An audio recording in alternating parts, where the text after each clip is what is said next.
ಬೆಳಗಿನ ಉಪಹಾರಕ್ಕೆ ಅದರಲ್ಲೂ ದಕ್ಷಿಣ ಭಾರತದ ಮೊದಲ ಆದ್ಯತೆ ಇಡ್ಲಿಯಾಗಿರುತ್ತದೆ.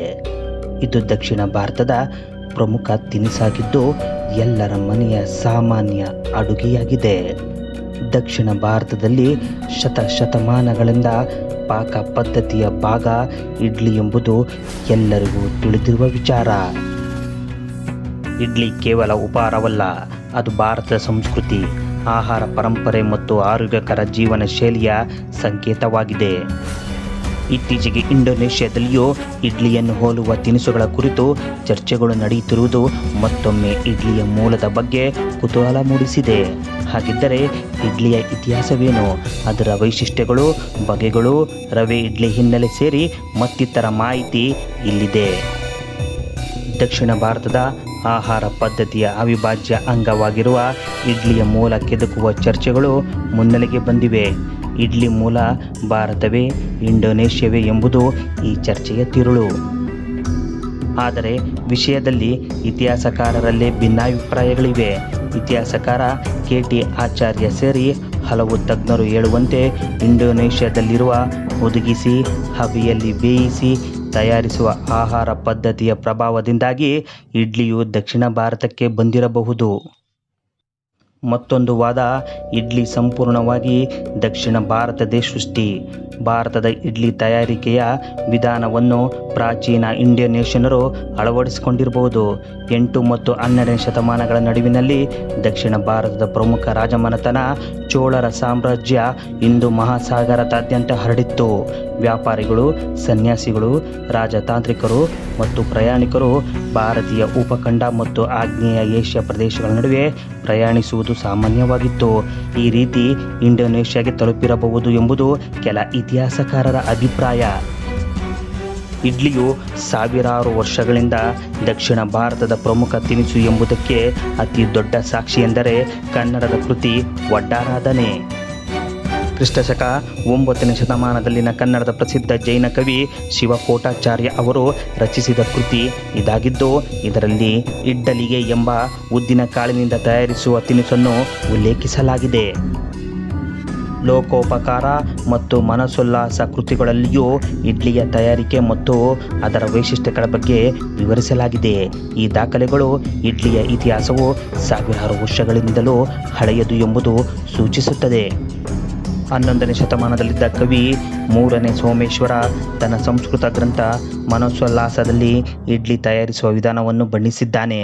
ಉದ್ದಿನ ಬೇಳೆಯನ್ನು ಮಜ್ಜಿಗೆಯಲ್ಲಿ ನೆನೆಸಿ ರುಬ್ಬಿ ಮೆಣಸು, ಕೊತ್ತಂಬರಿ, ಇಂಗು ಮೊದಲಾದವನ್ನು ಸೇರಿಸಿ ಇಡ್ಲಿ ಹಿಟ್ಟನ್ನು ಸಿದ್ಧಪಡಿಸುತ್ತಿದ್ದರು ಎಂದು ಈ ಗ್ರಂಥದಲ್ಲಿ ತಿಳಿಸಲಾಗಿದೆ.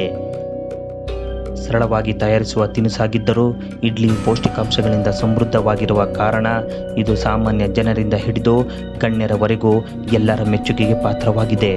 ಇದು ಇಂದಿಗೆ ಕೇವಲ ದಕ್ಷಿಣ ಭಾರತವಲ್ಲದೆ ದೇಶದ ಯಾವುದೇ ರಾಜ್ಯಕ್ಕೆ ಹೋದರೂ ಉಪಹಾರ ಗೃಹಗಳಲ್ಲಿ ಮೆನುವಿನಲ್ಲಿ ಕಾಣಸಿಗುತ್ತದೆ.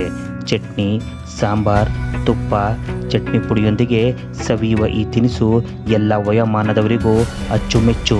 ಮಕ್ಕಳಿಂದ ಹಿಡಿದು ಹಿರಿಯರವರೆಗೆ ಸುಲಭವಾಗಿ ಜೀರ್ಣವಾಗುವ ಕಾರಣ ಇದು ಕುಟುಂಬದ ಪ್ರತಿಯೊಬ್ಬರ ಆಹಾರ ಪಟ್ಟಿಯಲ್ಲಿ ಸ್ಥಾನ ಪಡೆದಿದೆ.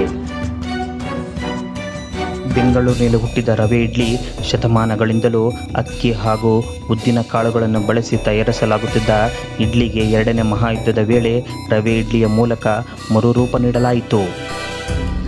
ಯುದ್ಧದ ಸಮಯದಲ್ಲಿ ಆಹಾರ ಕ್ಷಾಮ ಎದುರಾಗಿ ಅಕ್ಕಿಗೆ ತೀವ್ರ ಕೊರತೆ ಉಂಟಾಗಿತ್ತು. ಹೀಗಾಗಿ 1924ರಲ್ಲಿ ಬೆಂಗಳೂರಿನ ಮಾವಳ್ಳಿ ಟಿಫನ್ ರೂಮ್ ಅಥವಾ MTR ಹೋಟೆಲ್ನಲ್ಲಿ ರವೆ ಬಳಸಿ ಇಡ್ಲಿ ಮಾಡುವ ಪ್ರಯೋಗ ಮಾಡಲಾಯಿತು. ತುರ್ತು ಪರಿಸ್ಥಿತಿಯಲ್ಲಿ ಹುಟ್ಟಿದ ಈ ಪ್ರಯೋಗ ಇಂದು ವಿಶ್ವದಾದ್ಯಂತ ಜನಪ್ರಿಯತೆ ಗಳಿಸಿದೆ.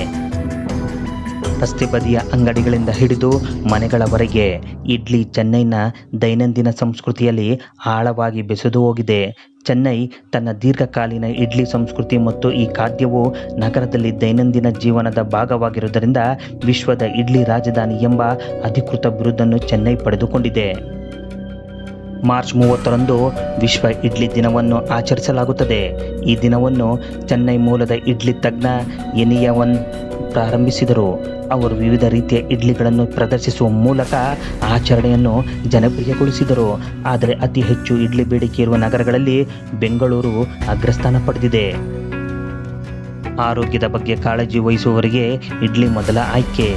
ಹಬೆಯಲ್ಲಿ ಬೇಯಿಸುವ ಕಾರಣ ಎಣ್ಣೆಯ ಬಳಕೆ ಅತ್ಯಂತ ಕಡಿಮೆ.